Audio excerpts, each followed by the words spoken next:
Hello again, everybody, and welcome to NCIS Reports from the Field. It's great to have you back. Today, part two of our interview with Director Dave Brant, who was just a fantastic leader in the organization. I feel like that we left something out from last week as we discussed many things like the Cole bombing and 9/11 and some of the things that occurred during his career. And there's just so much more, and I feel like I'm leaving something out because he did accomplish so many fantastic things during his tenure as director that we still benefit from at NCIS today. So I wanted to read this one thing, a tribute from Senator John Warner from Virginia upon his retirement. And I think it's really cool that anytime something gets read and is put into congressional record, that is something special. So I think this will be nice to hear. A tribute to David L. Brant by Senator John Warner. Mr. President, I take this opportunity to recognize a dedicated law enforcement official at the Naval Criminal Investigative Service, NCIS, David L. Brant, who is retiring after 28 years of service to the United States, culminating with a law enforcement career spanning over 30 years.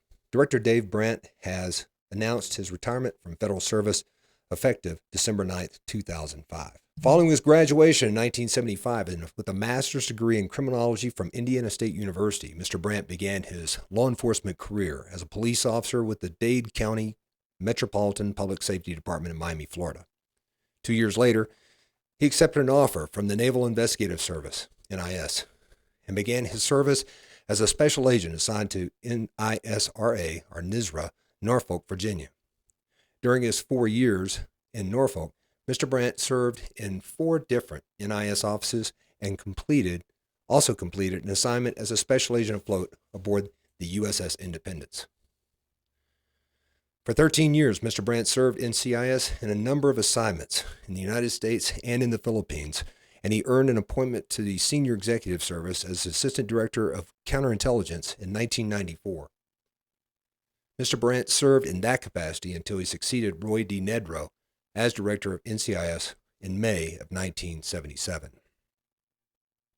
Mr. Brant has been widely recognized within the Department of Navy and the Department of Defense, as well as within the federal law enforcement community, for his innovative and transformational approaches to enhancing law enforcement and counterintelligence capabilities.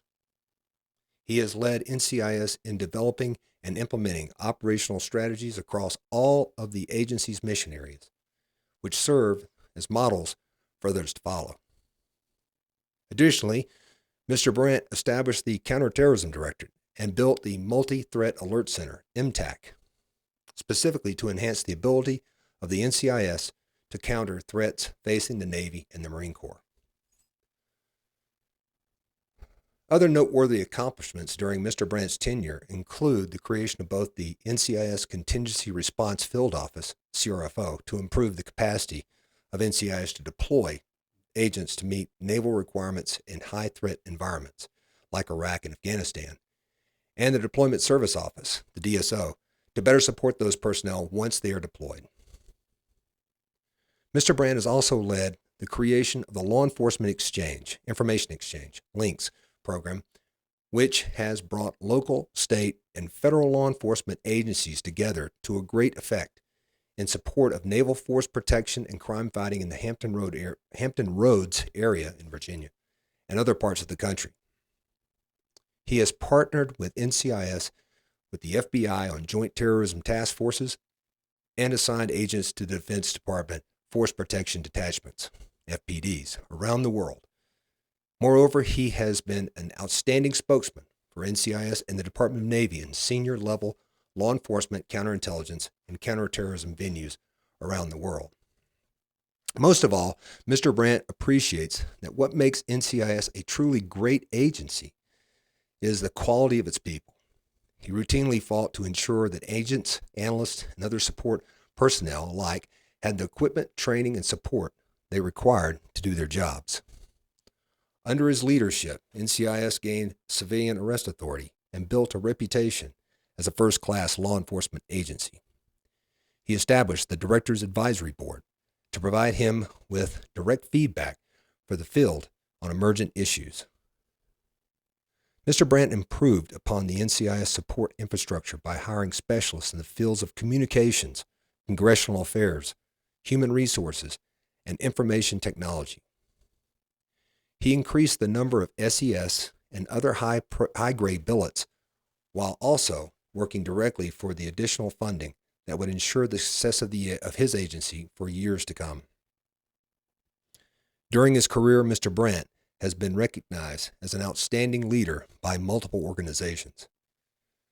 For his distinguished service, he has received the Department of Defense Presidential Rank Award and the Department of Navy Distinguished Service Award.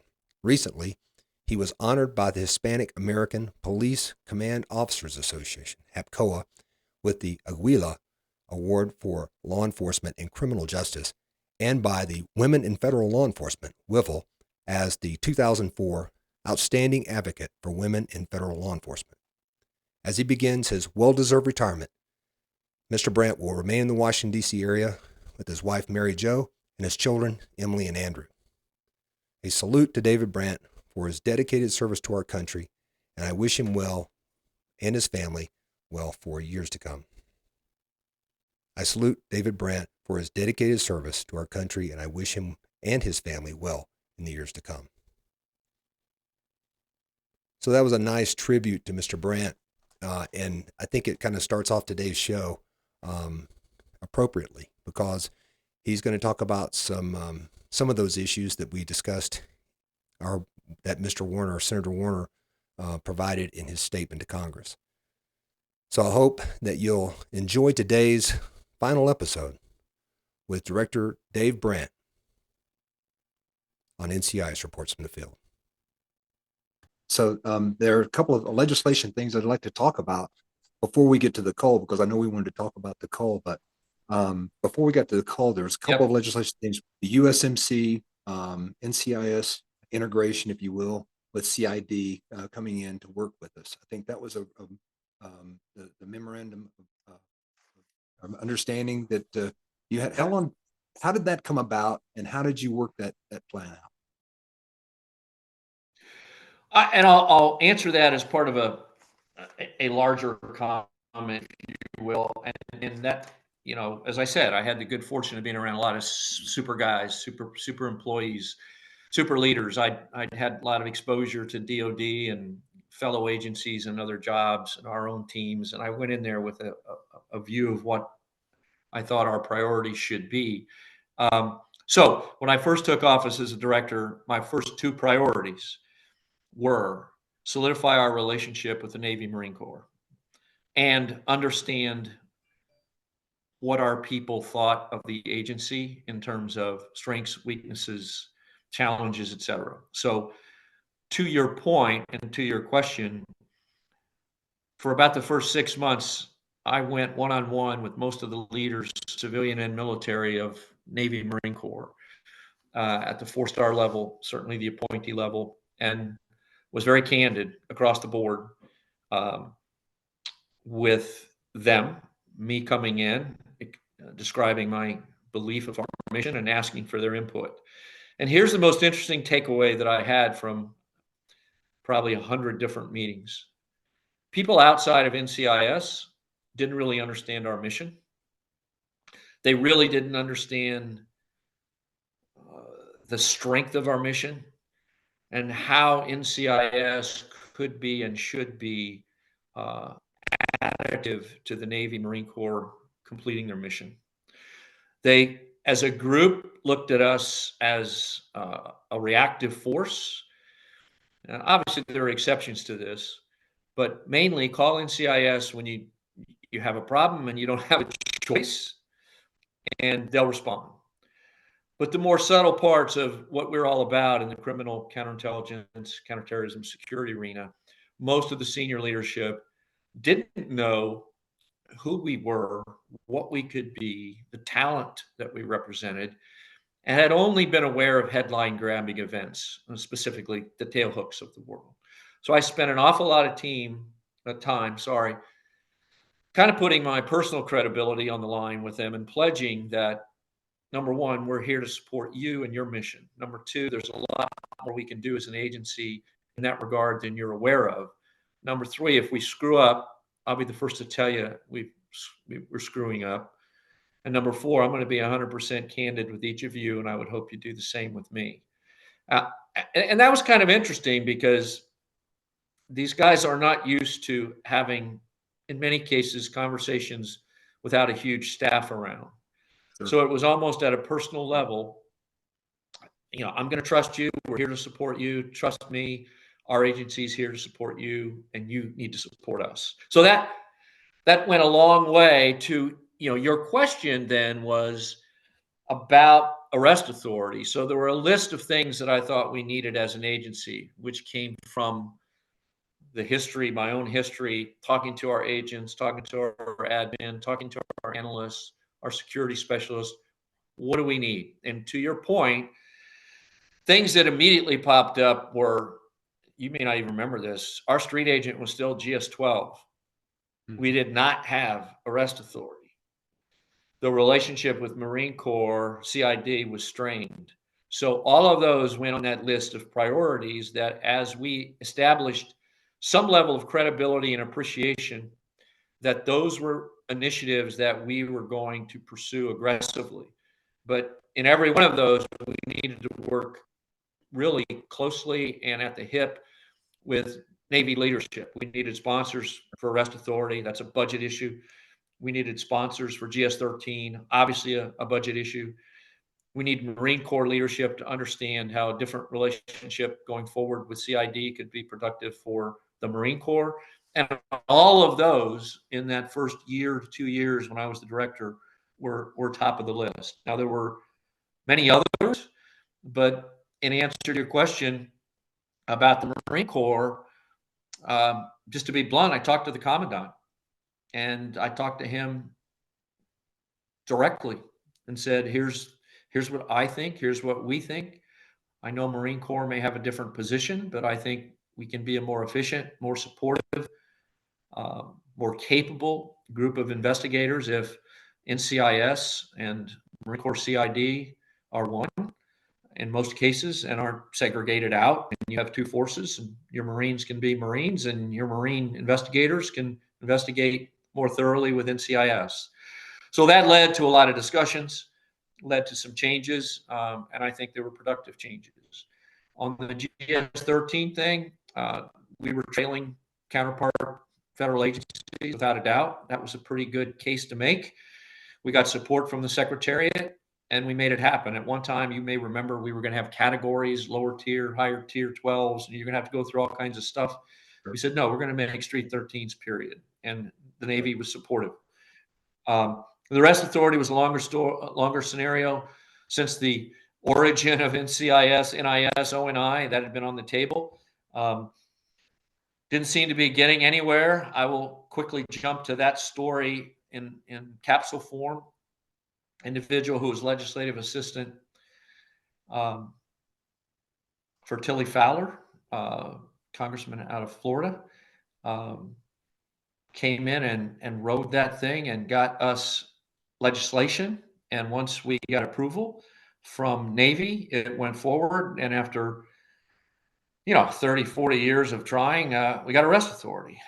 Sure. So those are a handful of I think initiatives that the agency needed, wanted, and benefited from. And we got support from the Secretary of the Navy, and we moved forward. The final comment I'd make about the early time as director, and I mentioned it in the front, was back to our mission. Today, I would still tell you, in my own opinion, NCIS has the best mission of any federal agency in existence. We have more freedom, flexibility, breadth, depth within our core areas than any other agency to work with state, local, federal, international partners across the board. So one of my key priorities was to be proactive and be innovative and be leaders as an agency in support of the Navy and Marine Corps. So we began to build that story where your toughest problems are Navy, Marine Corps, whether it's the criminal threat, the counterintelligence threat, fraud, economic crimes, we're going to be out in front of that, and we're going to get out in front of it before things go bad with innovative programs, approaches, placement of resources, et cetera. And we began to create that sense with Navy Marine Corps that they could leverage the talents of NCIS in a way different than just waiting for something bad to happen. So that was kind of the track we started in the first couple of years. And I'll stop there, take a breather, and maybe you've got some areas you'd like to fill in some blanks. No, that was great because it kind of lays down all of the legislation, the things, the important stuff that needed to be accomplished that had been on the table for years, seems like. And I think getting those below, we couldn't execute a search warrant. We didn't have arrest authority. We weren't GS-13s. We weren't considered civilian federal agencies in many circles. Director Nedrow did a phenomenal job in starting that trip forward. As you remember, we did get weapons. We got upgraded to automatic weapons. That was a huge thing for a while. And again, I got to give, at the time, coming out of the tailhook crisis, not only Director Nedrow, but we, through him, and then continued as I could, we established a different relationship with the Navy Marine Corps, both civilian and military, in that we're just not here to bring you bad news. We can support you in ways that you need support. So that led to my next priority was really to build a strategy, that would outline in my tenure at least some guideposts, but hopefully set in motion some things that would live on around our core mission, whether it was people, budget, technology, infrastructure, mission areas that were underappreciated, all that sort of thing. And we began that process early on in my tenure. Again, had some great people around me from all different backgrounds, all different histories. And it kind of went with my theme. We're going to be out in front. We're not going to be the unknown. We're going to establish some presence on the Hill. We'll certainly work through Navy Marine Corps, but we want to be able to speak for ourselves. Director Nedrow started that, and we want to be a capable spokesman on behalf of the Navy Marine Corps and the things we do. So we started a little different, I'd say, profile of the type of agency we were then, and maybe had not really recognized as much as we needed to, and just kind of step forward aggressively. Addressing, and again, sort of my first couple years priority was, the voice of the people. I created the Director's Advisory Board. We talked about that to understand what the field and staffs and admin needed. Unbelievable wealth of knowledge came through that vehicle, just basic communication. Tell me what you think, tell me what you want, tell me what you think you can do better if you had the kind of equipment. That was a big vehicle for me to determine direction. But the underappreciated parts of the job that I had, and probably the agency, was the infrastructure. We trailed dramatically in technology. We trailed in equipment. We trailed in office space. We trailed in vehicles. We a lot of visibility around weapons, and we were behind the eight ball for a while there. But every other operating element of the organization, we didn't have a plan for. Really, we were behind in terms of current state. Budget was a whole issue in itself. We were so used to begging and crawling for dollars that we had no capability to plan ahead because we didn't have a viable budget. So the team, went very collectively, built the capabilities in that first couple of years to figure out how to enhance our technology, how to enhance our property, our offices, our cars.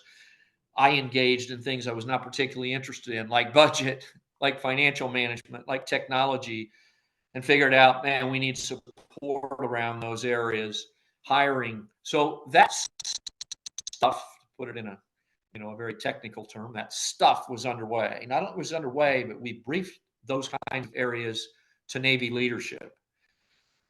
So we went outside of NCIS, and I think I'd mentioned we created a board of directors, which consisted of the Undersecretary of the Navy, the Vice Chief, and the ACMAC Marine Corps.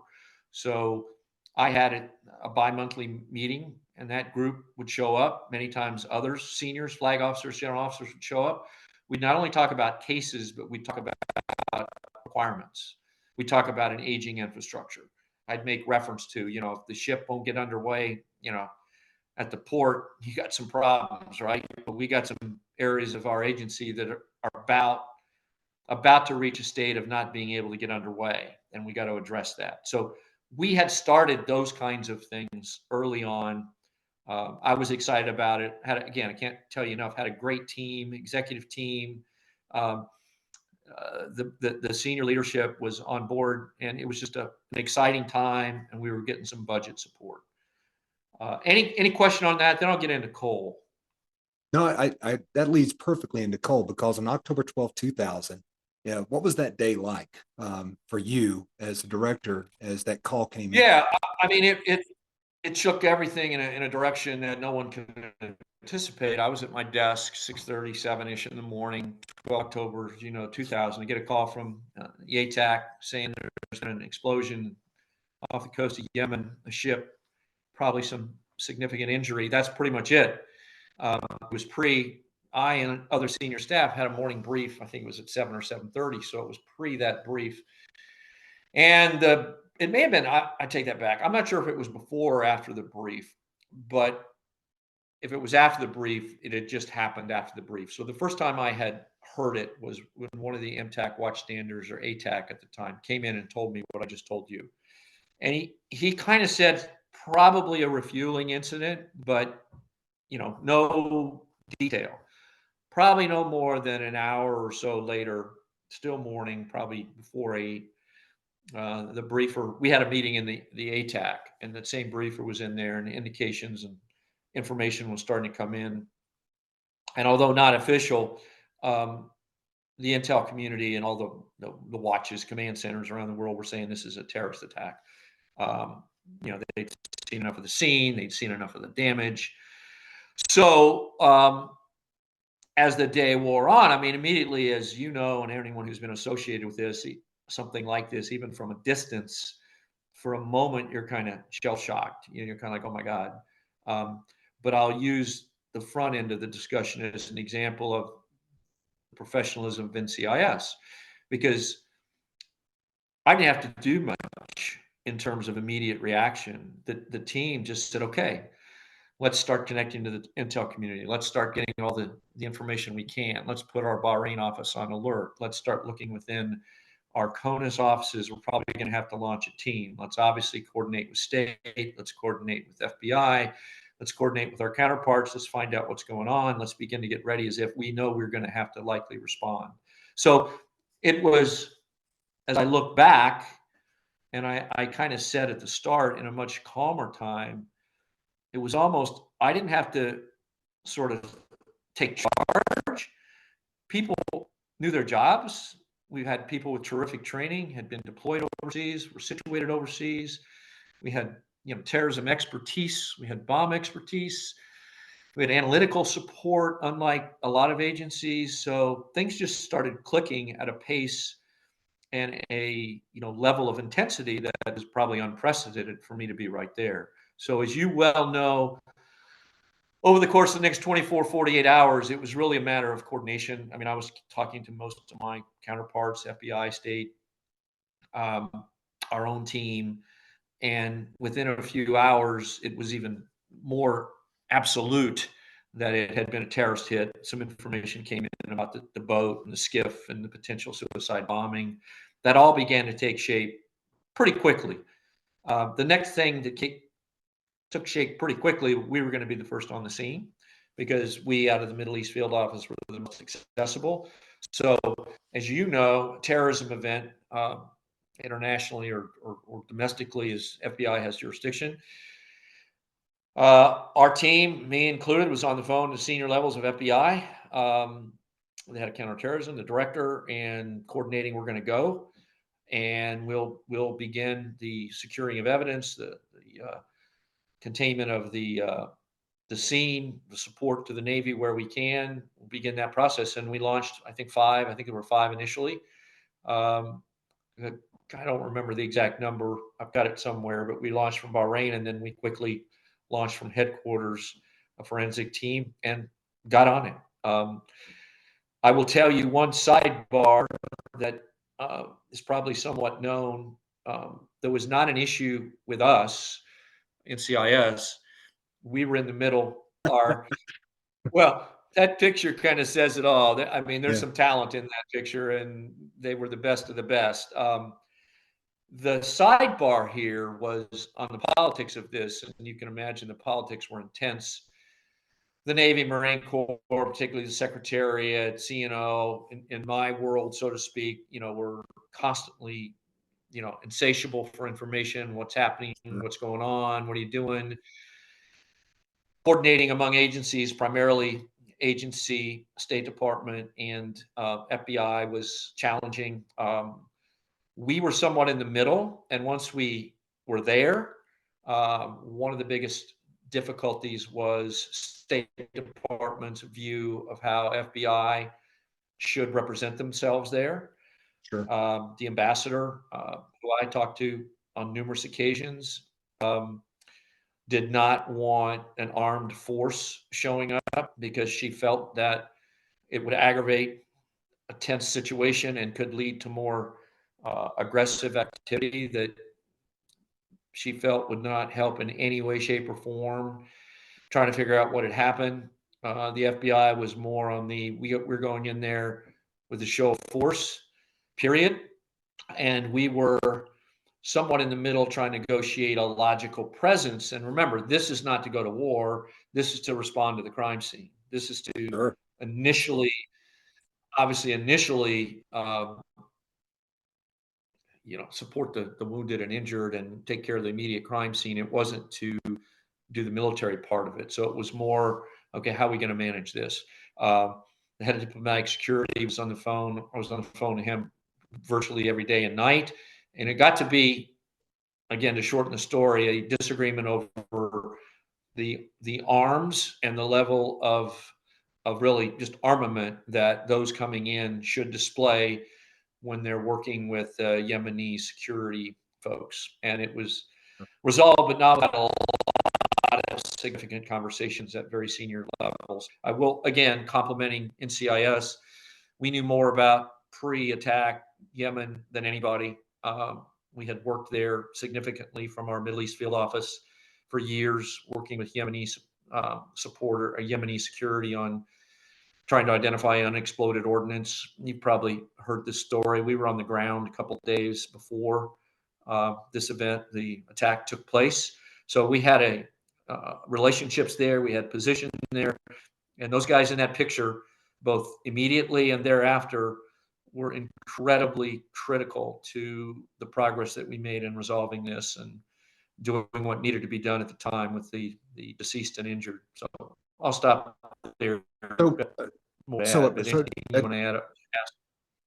well, that brings up the question as far as, we've talked about this relationship with the Navy, and we're trying to build this. We're trying to educate them that we're more than just a reactive force.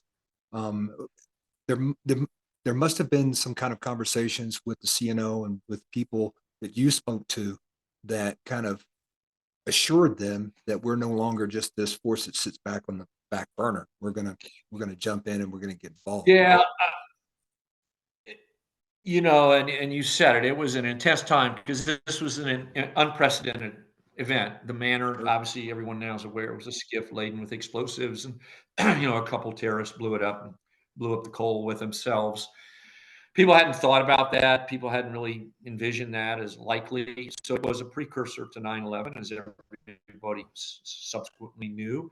But at the immediacy of this, it was almost no one really knew how to react to it. In our conversations with senior Navy, um, I would say the sum and substance of those conversations was one, what happened, who did it, what's going to happen next, what does this mean, those kinds of general questions that we all had. But two, relevant to us, NCIS, the tasking to me and my team was this cannot happen again.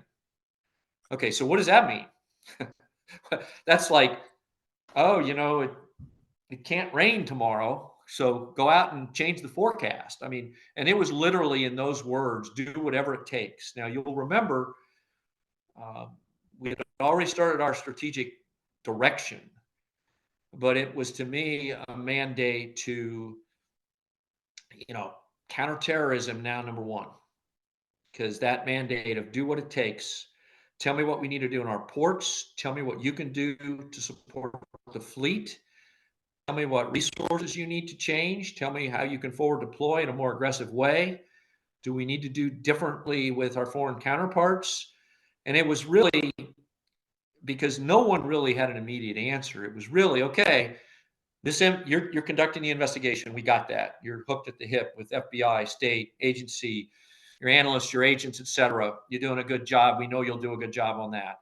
They wanted information, obviously, but I would say concurrent with that was an equal level, if not greater level, of how can we prevent this from happening again? And what role can you, NCIS, play? So that led to incredible time, effort, energy, input from all over the agency and external to the agency. With the force that we had, what do we do differently? What do we do more aggressively? Where do we give up some things in the short term? And how do we? It led into what had been some preliminary discussions around a strategy, the creation of a strategy, and that ultimately was. You probably remember this. I don't know if it still exists or not, but um, it was the prevent, protect, reduce strategy, PPR. It was prevent terrorism, protect secrets, reduce crime. With the emphasis up front on Navy Marine Corps, we can't do all of this, but if our number one priority is prevent terrorism globally, we can do some things that will require more resources, more budget, more equipment, and some lessening of support and potentially other mission areas. So that was the majority of my tenure after that was around those areas because obviously 9/11 happened. Um, we adjusted mission. We created force protection detachments. We were leaders in deploying overseas resources. We contributed to task forces around the world. But day in and day out, we did move resources and tried to move away from what we considered, if you will, third tier crime, the lower level felony, potentially not having as many resources engaged there as needed to forward deploy. We adjusted, I'll never forget this. There was a quote that I apparently said at one point that fraud was dead. So people thought that we were abandoning fraud. They left out the rest of the story, which was fraud is dead as you know it today. And that was part of that whole Cole 9/11. It's going to take us a while to get up to speed in all of our areas of mission, and we can't do everything for everybody. But all that started and continued for the next, 5 years I was there. And let me go back to that picture you showed because that team right there, we did things and our capabilities, our professionalism. I could go there on that room and I don't want to highlight any one because that entire team was incredibly impactful. Some of them continued for a couple years supporting the investigation. And we were briefing at levels that no one else briefed in ways that most couldn't brief because they were on scene.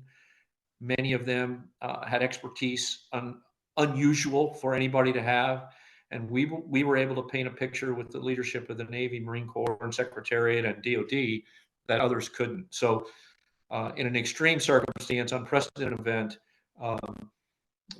horrible circumstances, difficult circumstances to say the least, folks like those in that picture really were true representative of the best of NCIS. So that was a game changer in terms of, kind of back to your point, we were moving proactively and innovatively.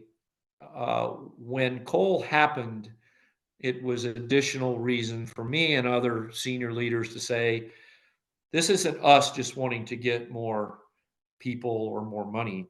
We, as your investigative arm, counterintelligence, counterterrorism arm, criminal arm, have to be more proactive. Right.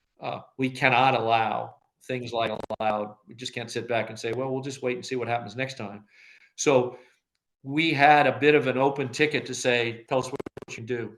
Give us your outline. Tell us what you need. So a lot of stuff was transpiring during those days, put it that way. Was the board of directors involved in some of those decisions that you were working with bi-monthly? Yeah, and I'm going to move from Cole because Cole then, that's October, then September the next Yep. year, there's 9/11, which um, reinforced bits and pieces of what we'd seen on October, 12th, and Mm. just escalated, as you know, and folks who were there escalated the, oh my goodness, this has superseded anything anyone ever imagined. Now what? Yeah. And I will say, in no way, shape, or form minimizing everybody's emotional and just personal reaction to both Cole and 9/11.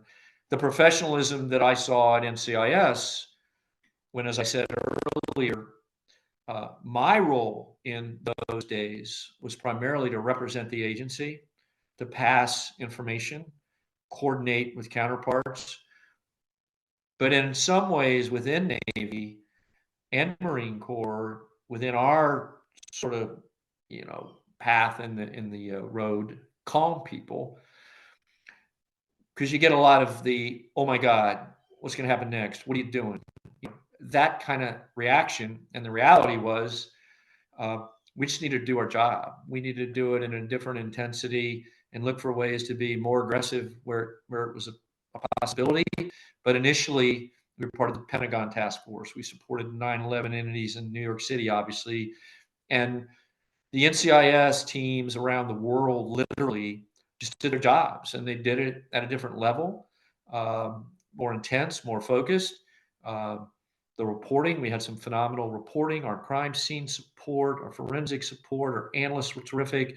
Admin stepped up and contributed in ways that were above and beyond. So in all those areas, it wasn't like, me sit around going, oh my God, I got to go out and put this person, that person, and this person, and we got to build this capability, and I got to create this team. Um, it really, and I said at the start of our discussion, it really reinforced um, our broad and deep professionalism Right. and just willing to just step up and step in at whatever level was required to support the mission. And as well, vary a bit, but from there, as we went on and were part of deployment teams to Iraq, Mhm. as we were part of the deployment teams to Gitmo, there was just a continuation of that volunteerism and commitment to the mission that was consistently impressive. All of those kinds of uh, events where we contributed also reinforced with our leadership external to NCIS the capability and professionalism of NCIS. So Right. it made it a lot easier to go from where I talked about when Director Nedrow came in, Hotel Hook, and name change occurred and all that kind of stuff, and we were very reactive. Mhm. It was professionally, we were respected. Mhm. People like in that picture and every place else, when they would brief seniors and we would interact with, whether it was a CO or a squadron or a Marine barracks commander, our level of appreciation, our level of professionalism became more and more notable. And Right. I think it's because people just kind of recognized we are capable of providing support that they didn't think we were, and that was very, very rewarding for me in many ways. So, I uh, wanted to yeah, go I ahead. wanted to share one more picture, as as you kind of yeah, talked about. Hey, We I went. want you to, and I said I'm not going to mention any names. I cut you off again, but I'm going to Okay. mention two. I'm only going to mention two, but when I mentioned arrest authority, which was big for the agency, and Right. this was a Absolutely. One of the 20 biggest plus year. moments. Bill I want to mention Bill Klein. Bill Klein was a legislative fellow on Tilly Fowler's staff. Bill Klein, we hired him as our legis fellow guy, our legislative director and Hill guy. he combined with Tom Houston, who we also hired. Tom Houston was the chief of staff for Senator Kay Bailey Hutchison from Texas when we hired him. Those two, with Bill's background in moving legislation, Tom's connect on the Hill with this very senior citizen, a senior senator, those two were absolutely catalysts and critical to getting the typical, oh yeah, we got your request for arrest authority and it's buried Yeah. somewhere and it'll never be Yeah. seen again. Um, Right. they moved that over the hill. And number two, quite frankly, Army had been a blocker for many years because they just didn't feel like the DCIOs, of which we were one of, even though DCIS was an exception, required arrest authority. So when the Hill would start looking at it, Army would always say, "Well, we don't need it," and then that would hurt us. But I got to mention Bill and Tom as somewhat new to the agency, somewhat new to the mission, and I will make the comment that's a good example of people who really didn't know much about us. Mhm. When they came in and saw the people, experienced the professionalism, understood the capabilities, they were unbelievably aggressive and enthusiastic in supporting NCIS. So that's the kind of thing that I really, really appreciated during my time. The other person, uh, you've heard me say this, I may have said it in the first part, but Kathy Clements, who was on scene, and I'm not pulling her out as unique from her teammates because they all did a great job on the ground in Yemen. But I took her early on in the investigation with me to brief the Secretary of the Navy. The Secretary of the Navy at the time was Secretary Dalton. And it was just she and I, and we went in and briefed him.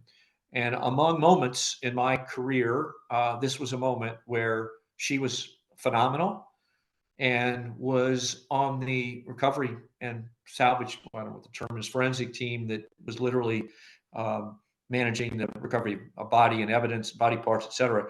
She described in great detail, in total professionalism, the scene uh, at the Cole near when this event occurred.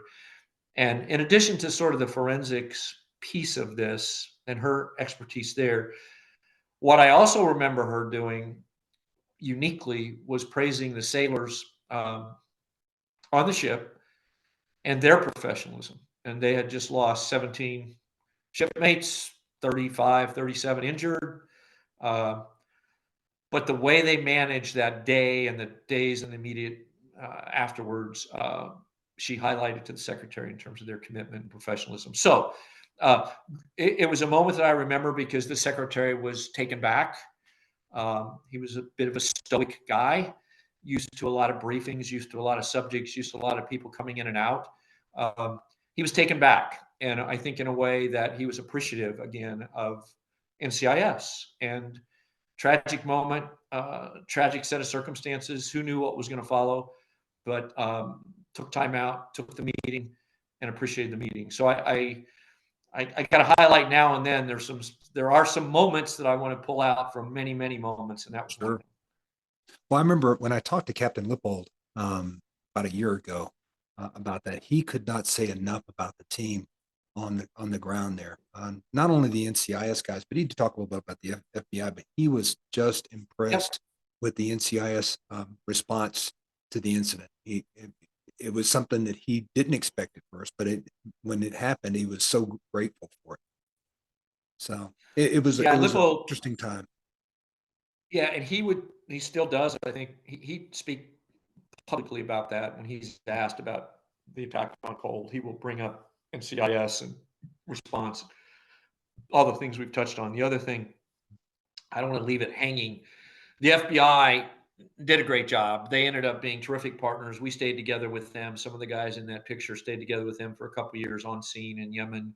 Ended up, as hopefully most people know, we actually solved the bombing and identified the terrorists, et cetera. But they were great partners. We stayed together with them through those relationships that the agents and analysts established around the whole counterterrorism threat. Stayed together through 9/11, through Gitmo, and made a lot of really terrific agency to agency histories there. I became good friends on a personal note during this time, the head of the terrorism directorate for the FBI, their terrorism directorate was really run out of New York City. Their oversight of Yemen, the senior agent there was a guy named John O'Neill, who I became pretty good friends with. Talked to him a lot. He deployed to Yemen a couple times. I got to know the head of terrorism for the FBI headquarters at Dale Watson. Talked to those guys a lot. The ironic tragic sidebar, John O'Neill, probably a week before 9/11, faxed me a resume of his nephew. His nephew was, college grad, late 20s, wanted to go in law enforcement. No slight intended, but he's faxed me a memo with a note. Dave, please take a look at this guy. I'd rather have him come with you guys in the bureau. So I don't want to take a shot at the FBI, but I will. Anyway, he had a kind of a funny face on it. And the tragic part of that, John was one of the victims on 9/11. Sure was. He was killed on, 9/11. He was in the World Trade Center. But I will tell you, so in addition to what we've been talking about, the agency appreciation for us from others and us to others during events like that can only grow. And that was another, just again, I mentioned the FBI State Department, little disagreements. Another pleasure for me as director, when I had to deal, as I was there for a few years, we had superb relationships with federal agencies, always had great relationships at state and local level. When I was the head of counterintelligence, there was always a little bit of, who are you guys and what are you doing and why are you doing it? You will know that. People listening to this will know that. But I'll tell you, by the time I kind of with my team started explaining and demonstrating how we could do business both in the, supporting counterterrorism and the CI arena, I can't think of an issue we really had at the executive levels with counterpart agencies. They came to appreciate, like I've been saying for 45 minutes, what NCIS can bring to the board that they couldn't, and they leveraged that. So that was another nice piece. Well, I'm glad you mentioned Bill Klein and Tom Houston, who, in my view, agents out there that in the field they don't know these names, but how critical they were to the history of the organization by the work that they did. I just know that, public relation wise, we always had a good reputation while Mr. Houston was working there in the public relations venue. So, and Bill Klein with his background work, and I forgot that he was involved in that legislation. Yeah, he led it. Just a sidebar again, and this is my predecessors and NCIS decades ago. By circumstance, really didn't have a choice to do what we did. I mean, fact of the matter was, whether it was good, bad, or indifferent, our hierarchy was stopped really at a 1-star level within Navy. We were part of the Navy hierarchy. To get outside of that and be sort of more proactive or more innovative was hard. Through circumstance, as I've mentioned, as Director Nedrow came in, we moved under the Secretariat with him. He reported to the Secretary. I succeeded him and did the same. We still had to work through CHINFO, which is the Navy's information office, and we still had, obviously to coordinate and brief. But the access to a little bit of awareness of what NCIS is had changed. And Tom, as I mentioned, Tom, who had been Kay Bailey Hutchison's chief of staff, he was a senior career Hill staffer on a senior senator's staff. Bill was a very senior House staffer on a very influential House member staff. Those two guys, when they came in, and I recruited them based on what I thought the agency could be. And when they came in, as I've said, they had the skill set that we historically wouldn't have had. We didn't have people with 20, 25 years on the Hill. They had a network that we didn't organically have. And they had an enthusiasm about the agency that was just terrific. So that kind of, and I'll just throw in, we brought in Rick Holgate, we brought in as the CIO to build our infrastructure. He'd been from the private sector. Paul O'Donnell came in as part of the communications team. He'd been from the private sector. Historically, a lot of those positions had been filled internally, and not that they weren't good people, but these were less investigative positions and more other skills with other networks in place that would help us as an agency, and that's exactly what happened. So those were really tremendous catalysts when those folks came in, among others. Well, as a director in the organization after just around 9/11, but I'm someone to say the Cole, from the Cole to 9/11, I don't think any director like you that would have been in your position had to deal with as much outside kind of stimulation to the organization than you did from Cole to the 9/11. And it's just interesting to see how we reacted in a very positive way to that. Yeah, here's the deal. Here's what happened, and that's a great point. I mean, I've said it a half a dozen times, and I'll probably say it more. Executives around me were terrific. I mean, I had the freedom and flexibility to pick my own team, so to speak. Different people in and out. People went out as EADs and special agents in charge. They came in, they came out. Even the DAB rep, the staff assistants. I was big on getting different people in and out, getting them exposed, getting them enthused, getting them out, and getting them to, spreading the capability, if you will, throughout the organization. I wasn't going to go anywhere. I was very big on multiple points of view, multiple histories, multiple insights. There were a lot of things going on, you're right. But what I benefited from, and we all benefited from, is there was a level of attention given to us, a level of dependence on us, a level of credibility on us. We became less subordinates and more peers at the table. Right. If you understand what I mean, it wasn't somebody telling NCIS, go do this. It was us with that decision maker saying, we think you should do this, and we can assist in that.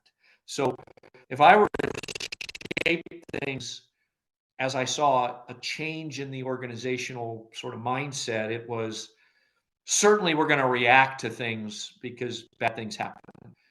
But our mindset should be lead and present solutions or ideas in every scenario and not just react to the decision maker. And I will tell you, reference to board of directors, this pertains to all the people who worked around me and with me. We weren't there just reporting out. We were there giving advice to seniors who ultimately, in many ways, acknowledged we don't know your business. I mean, we're used to telling people what to do because that's why they got to be 4 stars and the secretary. But there's things that you do that we don't know what we should do. So we need your support and advice. So I think it may have been subtle in many ways. And I would say this is true. Hopefully it was true around the system. It wasn't just at headquarters. It was true with special agents in charge that suddenly, the commanding officer, the commander or whatever level would say, what do you think I should do here? How should I handle this? Or what's your opinion? Not across the board in every case, but a lot more than historically. So that was sort of what I saw from a big picture. People were excited about being able to engage more aggressively and proactively. Right. Well, it was an interesting time for sure. And so on 9/11, so just so people can get a sense of what happened at NCIS headquarters, it became a command post that day. Is that right? And can you talk a little bit about that? Yeah, absolutely. I'm going to flash back to you asked me a question on the Cole. Okay. About what happened. Admiral Vern Clark was the CNO at the time. He was CNO for a lot of my tenure. He called me at home the first night, and it was a very cryptic, short conversation Dave, what are you doing? "Oh, I'm watching the news. It's a bit sad day." I said, "Yes, sir, Admiral." And he goes, and I quoted this earlier, but this is how that happened. "This cannot happen again. Tell me what you need. Bye." I mean, that was it. That's So, I mean, yeah, now that's one of those moments that, I'm at home, it's 10 o'clock yeah. at night or something. I'm like, what just happened? you know, Yeah, he's exactly. he's not going to send over bullet points with, here's what I was talking about. Now I'd like you to do A, B, C, and D.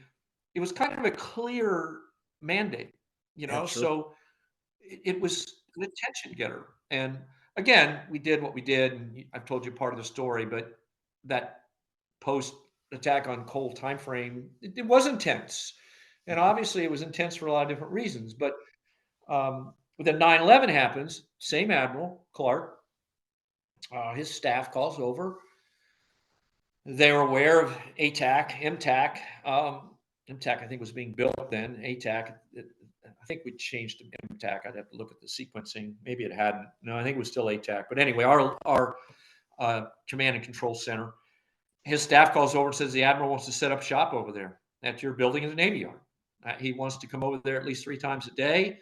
He wants personal briefings. He wants you in them. He wants your team in them. The secretary will probably come with him. So that was, again, it was kind of like a phone call. Kind of it. Now, obviously, the communications center at the Pentagon had been hit. So their normal operating procedure was big time devastated. But there were other options that he could have done that he didn't.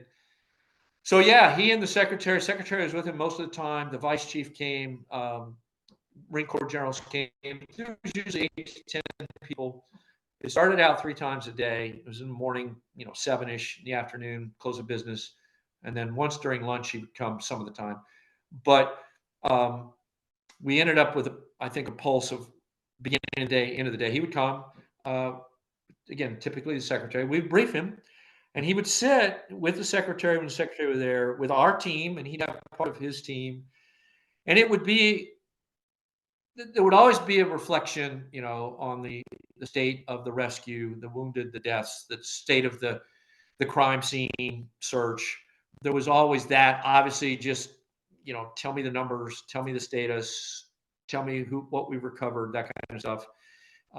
But then there would also be a period of, what are we doing? What do we think is going to happen now? What are we looking out for? What about my ships? Should we close these ports? Should we go into that port? Should, all those kinds of questions. And we had our senior analysts in there at the same time. So it was kind of a decision-making awareness session every day, twice a day, in a world that impacted everybody differently, no matter where you sat. But in this case, impacted everybody in that room differently, and no one had all the answers. I mean, same thing with time, but everybody was, the senior, uniformed Navy leader in the United States, in the country, asking us, we need to understand when we don't go into ports. What do we do in those ports differently than we once did? That was a continuation of Cole. It continued on to 9/11. And 9/11, it was facilities, enhanced threat, kind of the what's next thing. So in many ways, from 9/11, I mean, from Cole to 9/11 was somewhat a blur. The 9/11 happens and everything is elevated times, 50 or 100. Everybody's more engaged, more involved, more questions, and NCIS supporting the Navy and Marine Corps is right in the middle of everything. And that kind of continued for, again, I've said earlier, our team on the Pentagon, crime scene team, and the recovery of evidence, the crawling around in the ashes in the Pentagon. I still talk to people now and then who were involved in that. It was a tough assignment. People did a great job in tough circumstances. Sure did. Now, so we go into to supporting more. Where did the at what point during your tenure did the concept of a contingency response field office come up, and how did that happen? Well, that's And here's what I'm going to do, because you're probably going to want to talk into the night. So I'm going to list about 10 different things that we Yeah, built. I'm going to sure. comment at some length on that during those years, and I'm going to end with a TV show and tie it all together for you. Yeah, because But I've got a particular question about the TV show that okay, Ralph Linko asked me to ask you. oh, he has no credibility whatsoever, so you can discard that question. So and I want to shape in the middle of two of the biggest crises events in our world history, in our nation's history, Cole 9/11, you know, predecessors of, I mean, Cole predecessor of 9/11, and then everything upheaval in the country, and et cetera, et cetera. While we were doing everything we could conceivably do to support the efforts to mitigate and prevent, we're building the rest of the agency. We're hiring a lot of people, but we're maintaining that strategic look at things. Where do we want to be 5 years from now, 6 years, 10 years? And things that were built during those times, I want to highlight again. I'll just give you a litany because they're important. I mean, the continuation of cold case we talked about Sure. that Roy Nedros tenure started. That cold case squad continues on today. Yeah. Um, and it was, again, no one, to my knowledge, was doing what NCIS put together and did during cold cases. Right. I hope that the Director's Advisory Board in some format continues on today, because I will tell anybody that I get the chance to that the creation of that with the people who were engaged, for me as the head of the agency, was a tremendous source of information, insight, opinion, and guidance. Well, I Uh, think we I'm glad you created, mentioned that, boss, because there was one thing about the Directors Advisory Board. It's now called the Directors Advisory Council, but I see more SACs relying on that to get, kind of the communication effort within a field office, relying on the DAC or the DAB to get the job done. and I mean, nobody ever trusts management. Nobody ever trusts headquarters. There's always going to be that little friction. People Sure. didn't really trust me. I mean, and I think they probably thought I was going to put them all on report for anything they said during one of those meetings, and their boss That's the not boss true. would call them into the office the next morning and say, "Hey, what did you say when you were in Washington?" So, in view of all that, I was really impressed. Again, I'm going off track a little bit, because Yeah, once we got people engaged and they thought they could have an impact. Got some great ideas. I'll never forget, somebody brought up the infamous report writing system. Everybody was always bitching about report writing. And sure. I was probably considered flippant, because whenever they'd bring it up, I'd say, I don't really care. Doesn't matter to Yeah. me. I'll never write another report in my life in terms I of remember this an conversation. investigative report. So you guys, you collective guys, go back to your offices, your leaders in this group, figure out Mhm. what you want to do, but keep in mind the objective here is to present a product to commands, to JAGs, to Mm. trial counsels, to district attorneys, to U.S. attorneys that capture enough to prosecute somebody and represent and/or a statement of facts. So, but I don't care. So we had a lot of discussions about that. But Yeah, we created a strategic planning group, which I always felt from all those positions I had, we never had enough opportunity to plan for the positions we wanted to be in the future, whether it was right. equipment, whether it was technology, whether it was mission. So that strategic planning group gleaned tremendous value from. We had a group of people that just thought about, okay, what could we do better and how are we going to do it in the future? We did create a strategic plan, the PPD, prevent, protect, reduce, which was of value, and it was intended for everybody at every level in the organization to see himself somewhere in there. You Still mentioned of the value. bod. Mhm. The bod was incredibly influential, as I mentioned, board of directors during those times, because that group of the senior leaders for the department, one, they were all interested in what was going on in those big events, whether it was Cole, 9/11, Gitmo. So whatever major was happening that touched the Navy Marine Corps, they expected us to have some insights.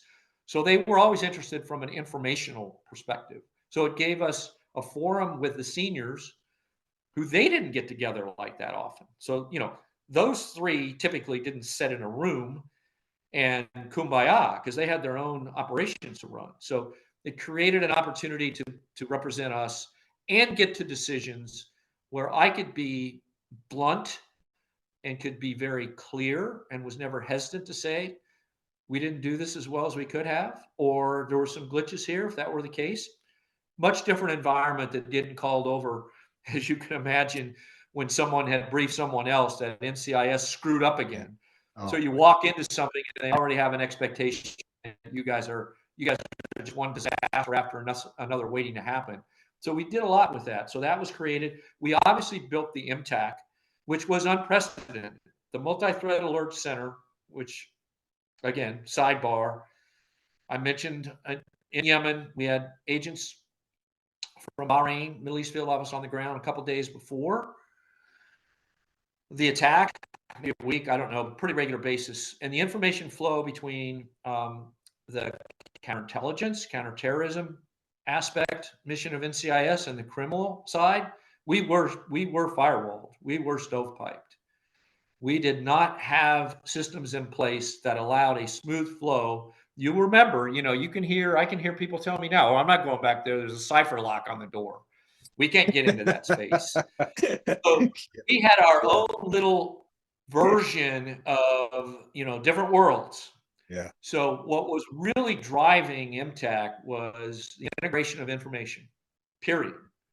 How we needed to protect certain sensitive parts is different, but we wanted one multi-threat alert center to cover Navy, Marine Corps interests and also be exportable to our counterparts. So we started that. I think that was one of the biggest success initiatives for us at the time. Navy, Marine Corps came in there in droves.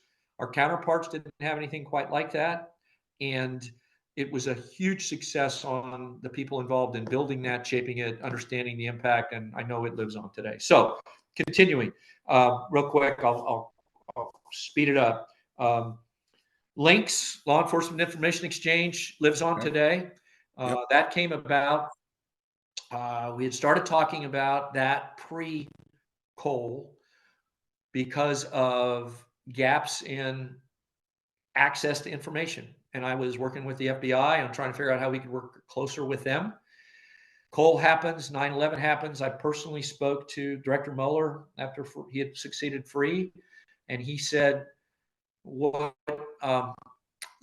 FBI had a code name for a ground level effort on better information sharing across agencies." He said, "You guys want to take that and run with it?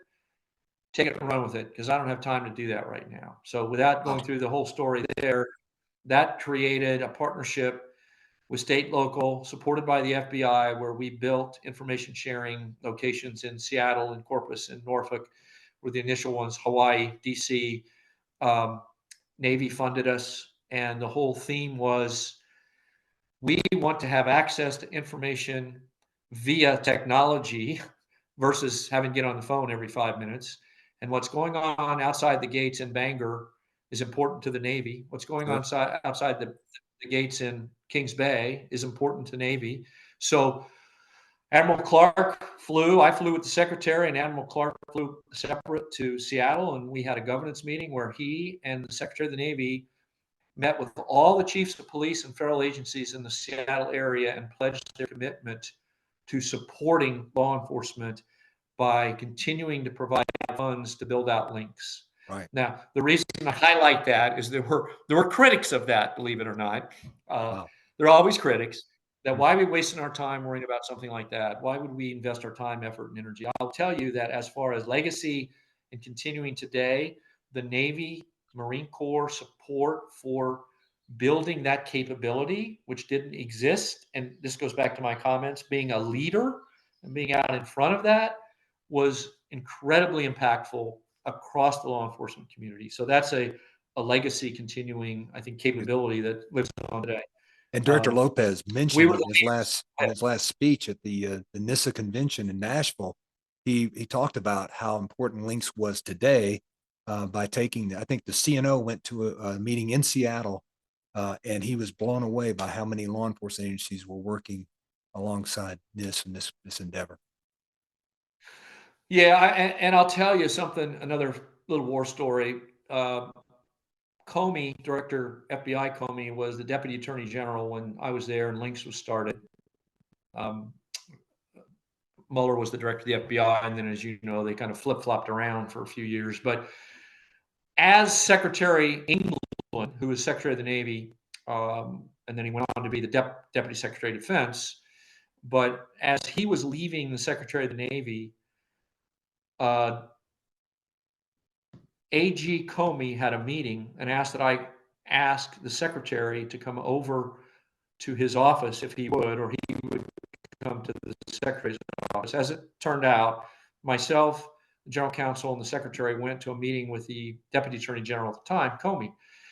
And the purpose of the meeting was for Comey to thank the Secretary for links. And he specifically said, NCIS's contribution here will live on and may be one of the most important initiatives in our country.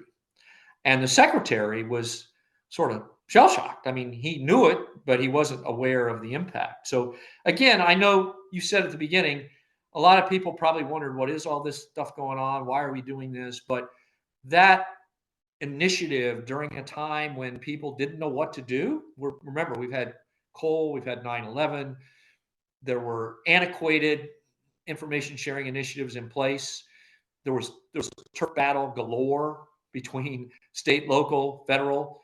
We were, quite frankly, a bit of a piece of glue that brought all that together.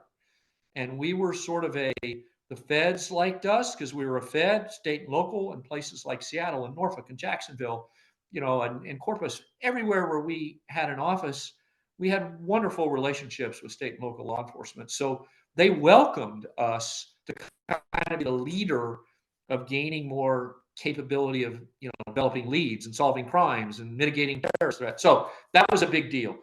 We were also something that I hope lives on. We were a leader in terms of working with the FBI and creating a research technology protection program.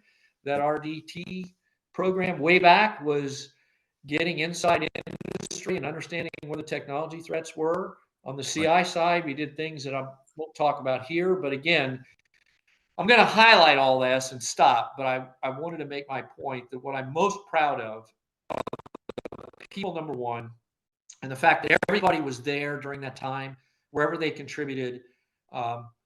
NCIS became a leader and a recognized leader across the spectrum of our mission. And it was just a pleasure to be part of that and see that happening and see the results. Right. So that just kind of leads into the one of the final things we'll talk about is a couple of things. And I do want to ask you about the accusations of torture and your response to that with the General Counsel of the Navy, Alberto Mora, and how that came about, how that worked out. Yeah, and I'll end with that, and a big deal, very big deal. It also still plays out on today, and then the TV show kind of end on an upbeat, fascinating story. That'd be a great ending. And Mr. Blanco will not get involved in that at all. So we were part of the task force that was created, the CITF, Criminal Investigations Task Force, as the war was ongoing. The war on terror was ongoing, and the short version, because everybody knows what it was, Gitmo was the receiving location for suspects, terrorists captured on the battlefield. They were transported to Gitmo and detained for further investigation, interviewing, etc. So there were two elements: criminal side, intel side. Army primarily ran the intel side with agency. We and the other MCIOs primarily CID, and as distinguished between Army intelligence and Army CID. Us and OSI supported FBI in the interrogation part of it. So suspects would come in, they had already gone through vetting and upon capture, interrogations, and then the intel guys got them first. And by the time they had gotten to the interrogation team, there was a team in Gitmo. There was the headquarters at Fort Belvoir, which we were one of the leaders of. Mark Fallon was one of the leaders there at the time. So they were managing all the reporting, the admin part, trafficking, working with the trial counsels as far as any prosecutable cases. What began to happen was filtered through the chain, some low-level information coming from our people on the ground that did not like what they were either aware of, heard of, or in some cases seen what they considered improper in interviewing techniques / potential interrogation, including what's subsequently come out, the potential physical harm, the mistreatment in one shape, form, or another. And it came in low level at first, and then a couple folks went down there and got some firsthand information, came back in believable, documentable format to me. I went to the Navy General Counsel, discussed it.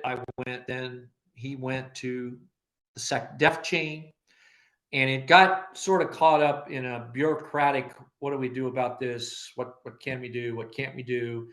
What should we do with this administrative scenario where you've got a whole bunch of agencies dealing with situations that no one had any experience with? So I'll jump to the bottom line. More information came in. Dr. Mike Gellis was involved as our forensic psychologist. I was involved. Mark Fallon was involved. More Ralph Blinko was involved. Obviously, more information came in specific to our agents being put in scenarios that would cause them to violate somebody's rights.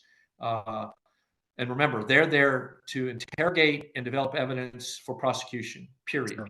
This isn't an intel operation. It's past that. They're there to follow the rules of interrogation, evidence collection, etc. So some of the stuff was just unacceptable. Our guys were getting put in very difficult situations. They were having difficulty with counterparts. So the first thing I did was call, after I initially briefed, I then called General Ryder. General Ryder was the commander of Army CID. He was responsible for the task force on the ground. We were a contributor. And I stated basically what I said to you and said, look, you're the commander of this. It's your role. It's your job. Here's my first course of action. I'm going to pull all my people out. I said, I can do that. I can't get into the chain of command and tell them what to do. That's not my job, but I can pull everybody out because we are in violation, in my opinion, potentially of a whole bunch of stuff that is not going to look good for anybody. And it's putting my team in a just unacceptable situation. So that led to him starting discussions. I went back with our team, Gellis, Fallon, Blinko, Alberto Mora, who was the general counsel at the time, and I will, since I've mentioned him by name, tremendous advocate, tremendous supporter of NCIS, huge catalyst in helping accomplish a lot of what I mentioned earlier, was incredibly irate about the situation and what he had seen and read about, and we had statements, et cetera, et cetera. And I would say, put it this way, was in a position to go public, potentially resign, and make a big deal beyond chain of command if chain of command didn't do something. And that chain of command at the time was Rumsfeld et al. So that led to an entire review of the Army Field Operations Manual, the operating principles down there. It stopped, by the way. The concern stopped. I don't know on the intel side. It led to congressional hearings, Senate hearings, and you've seen all that. So there's still debate today. I was in a couple of conferences where we organizationally, agency-wide, had different points of view than others. We had a different point of view than CIA. We were pretty consistent with the FBI's point of view. And it wasn't beyond the fact that our role was criminal investigative. Our role was to interrogate and develop evidence that's potentially admissible to court for prosecution. You can go beyond that, and you can talk about integrity and ethics and right and wrong in the bigger picture. But in this case, our role was very specific. There was no black and white with me. There was no black and white with our team. And that led to the philosophical debate that rages on today. You know, is it better to have relationship-based interviews, I don't care who the subject is, versus those with more forceful physical aggressiveness? most people who were there at the time, another sidebar, said not only was it ethically, morally, legally the right thing to do, but, and you can find counterpoints here, the most effective, impactful information came from longer term relationship based interviewing techniques. And I talked to many of our agents who served there and interrogated detainees, and without exception, given full open, hey, is this working? Is it not working? Is there a better way to do it? Me, just as an interested, um, you know, responsible for that team, without exception, they were uniformly the relationship based interviewing techniques were those that were fruitful. Yeah. Anything other than that led nowhere, and you'd get false information, et cetera. So, yeah, that was a big deal. Politically, it was a big deal. Our team, kudos again to our team. I will say kudos to the Navy leadership in this regard, who stood by us 100% and said they will not tolerate something that's outside the norm for what this situation calls for. So, book's still written about the whole thing. So we'll see. Sure. Yeah. Well, it was an interesting time. So finally, Yeah, it was. TV show, and I do have a question that TV show. I need to talk to you about this TV show because, Mr. Blinko, was talking to him last week, and he said, "Hey, you need to ask Mr. Brant this," and he said, "This will show you kind of the I don't know, kind of the vision of Mr. Brant." And he said they brought in the pilot, and you and the staff viewed the pilot, and the went around the room. What do you guys think of this? And the comments around the room, some were like, it's just crap, blah, blah, blah, blah, blah, blah. But you saw the vision of what this could be. And I want to talk about that after you tell me what that moment was like in the room, because I find that I take it back. because it could have ended right there. Yeah, I take it back. Blinko's a sharp guy. He's got a lot of insights. Take back what I said earlier. No, that was another. I mean, look, in general, I probably haven't talked this much to anybody about my time, so I'm probably going on too long as director. But in many ways, I listened to people, but I didn't really care that much what they thought. I think I was pretty good at taking people's input and taking different points of view, but I always had some guiding thinking that I had on my own. But I always did it with input from a variety of people, a la the DAB, et cetera. In this case, I'll tell you how it all came about. And again, we were on a pretty good run of, we've talked about the increased visibility on the Hill, increased visibility with our Marine Corps, Navy leadership, increased visibility in the field, our counterparts. And I think all of us were feeling good. Budget was solid. We were hiring a lot of people. So what happens is, I'll give you the specific. I get a cold call, literally, from a lady named Susan Zarinsky. Dorothy Weathers, who was my admin at the time, puts it in and says, "Hey, this lady is claiming to be the executive producer of 48 Hours, and she'd like to talk to you." And I'm like, what would she be? I don't know the name. I don't know. I said, "Oh, okay, that might be interesting. I'll take the call." So she was the executive producer of 48 Hours. Just as a sidebar, she went on to be the president of CBS. She just recently retired and is doing special pilots now, but she was a somebody then. But she gets on the phone and she opens with, "I need you to go on 48 Hours and talk about this espionage case." Kind of like that. Like I should know exactly what she's talking about. I'm like, first of all, I don't know what you're talking about. Second of all, I'm probably not going to go on any show. That was kind of the opening of the conversation. And she goes, "Oh, well, you know what I'm talking about. It's this case of this Navy enlisted guy based out of Orlando who you guys claim committed espionage. We've got him on tape saying that you interrogated him along with the FBI for like 12, 18 hours straight. And he admitted to something he didn't do. It was an illegal interrogation." She's just going on like this. Yeah. And I did then know what case she was talking about. It was a false flag case, a Navy submariner had tried to sell some stuff and subsequently admitted to it. And FBI was obviously the lead. And the first comment I had to her was, "Hey, you're going to have to talk to the FBI. This is one of those that pays to not be the lead." I said, "We're not, we're supporting the FBI. Talk to the FBI." So, well, I already have. They won't talk to me. And I said, "Well, I hate to disappoint you, but we're not going to talk to you either." And I said, we're just not going to go with any sort of comment when they're the lead. So there's nothing I can help you with. Then she goes, this is what was funny. She said, kind of like, "What are you guys anyway? Who are you?" Meaning she'd never heard of us. Of course. And she said, "Do you guys do espionage?" I said, "Yeah, we support the FBI, and we have a great mission. And then I start getting nice with it. I said, we're deployed all over the world, and we support Navy, Marine Corps, et cetera, et cetera." And I said, "You should come down here sometime, and we'll give you a tour of our headquarters." Yeah. And it kind of stunned her. She was kind of like, what are you kidding me?" I said, "No, I mean, we're not going to talk about this case, but love for you and your team to come down." She was in New York. "Come down, spend a day, give you a tour of some of the areas that you can look at, and be happy to talk with you. We're really proud of the agency. We do some good things."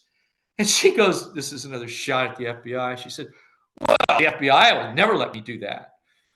And I said, "Well, we're not the FBI. I'm more than happy to dedicate some time, and I'll get some of my subject matter experts and tell you about our mission."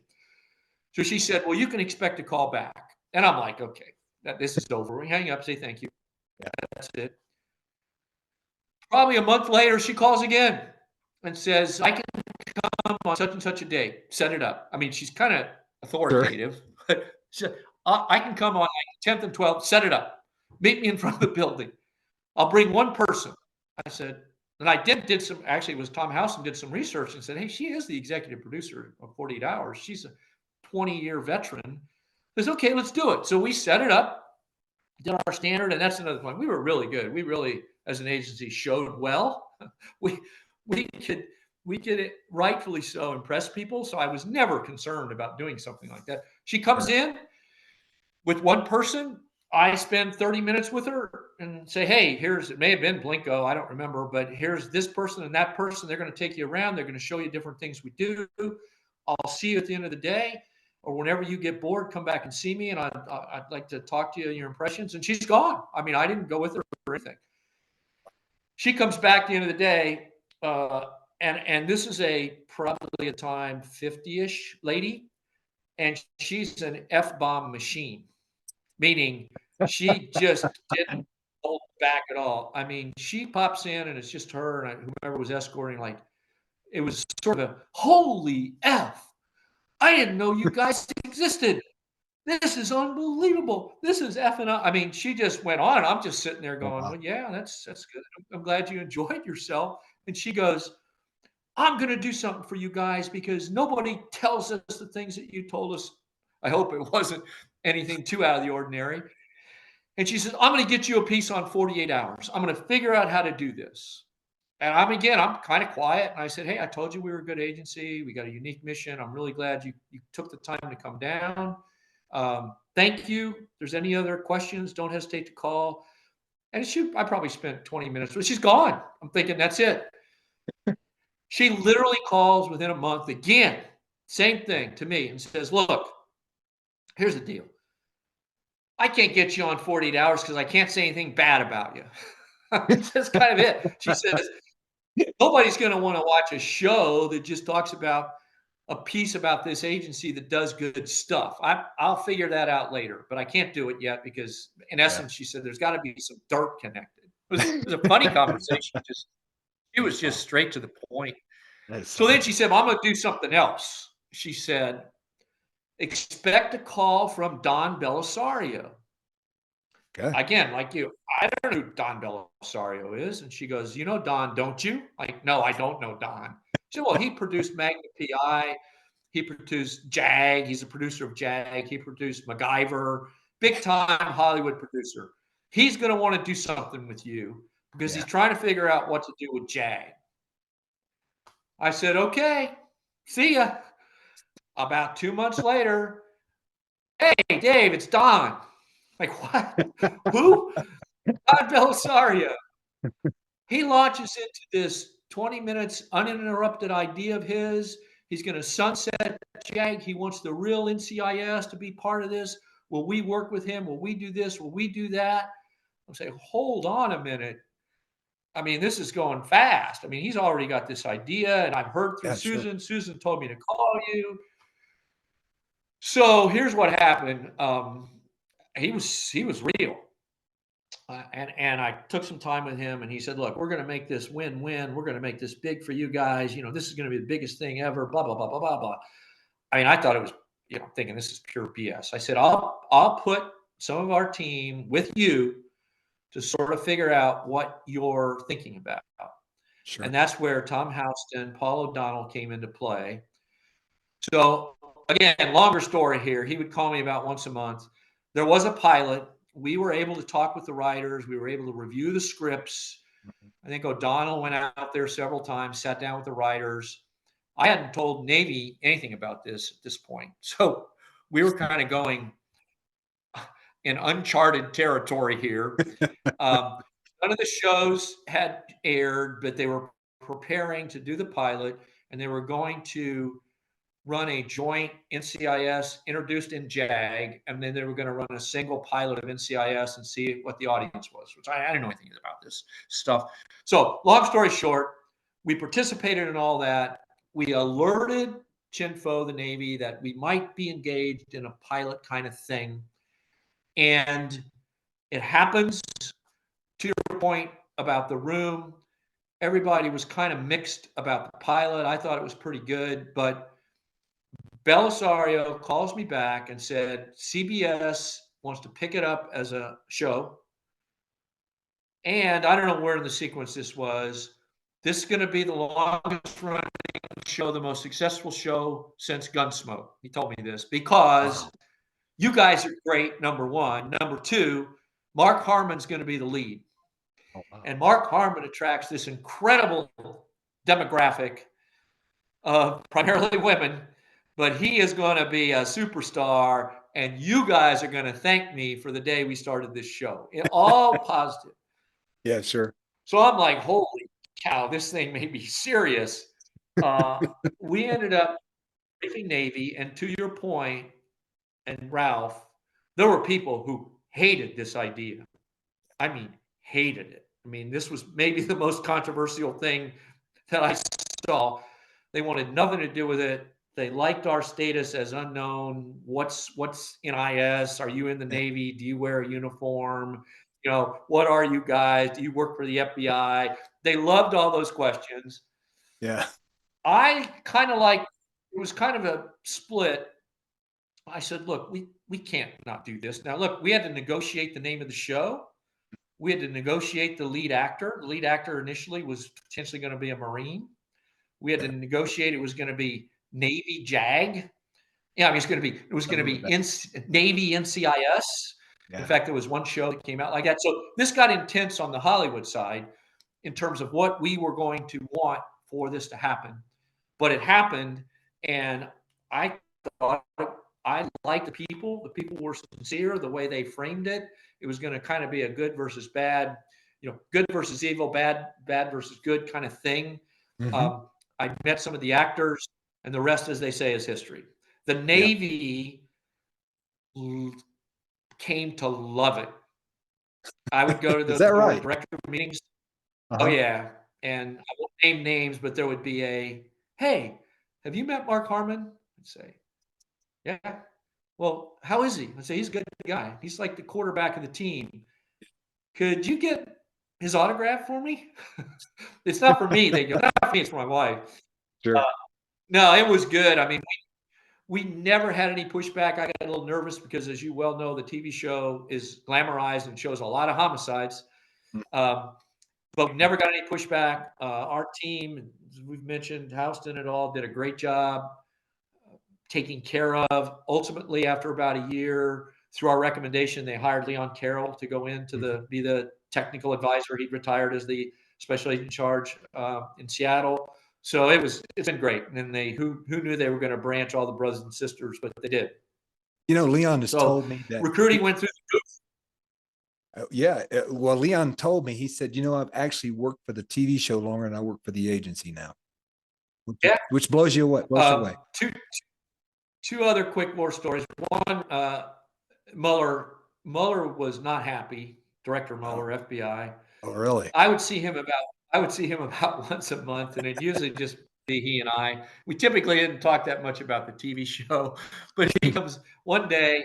I go in there, and the TV show had become a hit. And he goes, kind of puts his arms up, like, "What's the deal with this TV show?" I'm like, what do you mean? He said, "How can NCIS have the number one TV show and FBI has nothing right now?" I said, "Well, we got a complex agency. I think Director Mueller, we can probably out recruit you right now." He kind of laughed, uh, but seriously, I don't know what your opinion was at the time, or I didn't really poll people, but the net of that during my tenure anyway was the people in the TV show were good. That they were good people. They Yeah. were quality people. They truly cared about the agency. They loved our mission. They went out of their way to be gracious and host agents, analysts, families.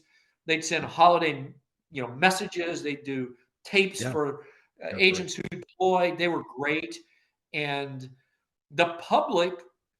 I've never heard anything negative about the show. So Yeah. if it's not negative about the show and it's positive about the show, that positive view just transfers right over to us as an agency. Well, Because I you've would made it get when probably you. you've made it when you now have a Miss Universe. Oh yeah, like probably with like Marvel people Comics, who now would. we're like a universe. I would always get this. You got to get it. Everybody gets it. It'd be like, oh, you're real NCIS, and it'd be yeah. And Yeah. what's real NCIS like? And I'd say, man, real NCIS makes that TV show look boring. I mean, you ain't seen nothing. Like, That oh, is are you true. serious? That is true. Yeah. Whew. But anyway, they were good people.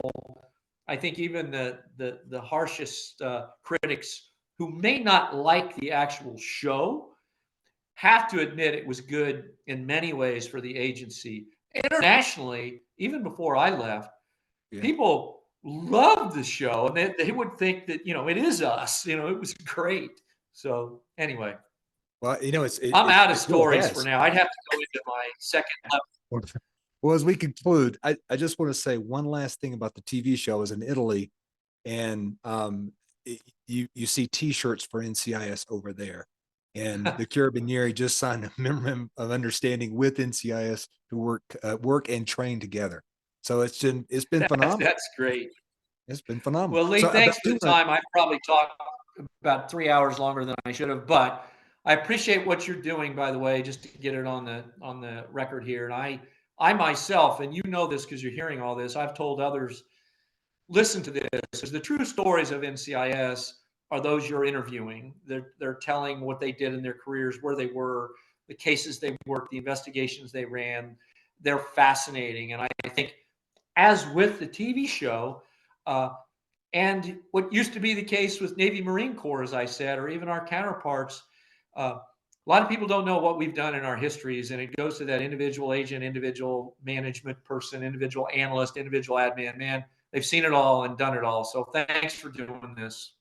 Well, it's been my pleasure. And I just got to leave one last thing before we conclude, that if anybody wants to see Director Brant in a TV show, they need to go to season 3. Name of the episode's Frame Up.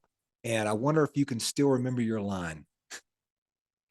Yeah, one, I'll end on it, I promise. One, I get paid about anywhere from 3 cents to 10 cents every time you watch that show. So watch it, watch it, watch it. And two, Mark Harmon says to me, Director Brant, I hear you're retiring. My response, Jethro, I refer to it as a lateral move to the recreational sector. That's probably the most infamous scene in NCIS history. Anybody else who was ever on that show couldn't match it. I'll say that. From Well, NCIS. it was a good one. It was a good one. Well, listen, Yeah. Director, it was a pleasure having you on the podcast. And, as I speak to the other directors, it's been just fun. It was wonderful working for you. And it was a great experience to have just a little time with you during my career. And I benefited from that. And I really appreciate all the things you've always done for the organization. Well, thank you, Lee. Thanks for doing this. And again, I hope everybody listens to the other folks you have. And it's great to listen to and a lot of fun and very interesting. So take care and the best. My pleasure working with you on this. Yes, Take sir. care. Well, I hope you enjoyed this episode of NCIS Reports from the Field with Director Dave Brant. Mr. Brant was an amazing guy to work for, an amazing director for this organization, who learned his job through experience-based leadership as he arose through the chain from a narcotics agent in Norfolk, Virginia, all the way to his time as director of NCIS. What's amazing about this guy is that he is extremely humble and credits his success to his staff and to the employees of the Naval Criminal Investigative Service. Well, I hope you enjoyed this episode of NCIS Reports from the Field with Director Dave Brant. Mr. Brant was an amazing guy to work for, an amazing director for this organization, who learned his job through experience-based leadership as he arose through the chain from a narcotics agent in Norfolk, Virginia, all the way to his time as director of NCIS. What's amazing about this guy is that he is extremely humble and credits his success to his staff and to the employees of the Naval Criminal Investigative Service. But Mr. Brant has to be credited for many things that changed the organization after he took over for Director Nedrow. The creation of the Directors Advisory Board created that communication chain through the ranks that helped people identify issues, out-of-the-box thinking, and problems that could be fixed by groupthink. Hiring people to do unique jobs like Congressional Liaison, which led to obtaining arrest authority. Every director in this organization that followed Dave Brant has to credit Director Brant for the work that he did during significant times and also through significant issues, like the attack on USS Cole, 9/11, and the aftermath, prosecuting the support to a war effort in Iraq and Afghanistan. Mr. Brant has gone on to do really, really interesting things in the private sector, being one of the heads at the National Law Enforcement Officers Memorial, to being a consultant for multiple firms. He is doing great work out there today and changing lives wherever he goes. I hope you enjoyed this episode of NCIS Reports from the Field. I'm Lee Clements. We'll see you next time.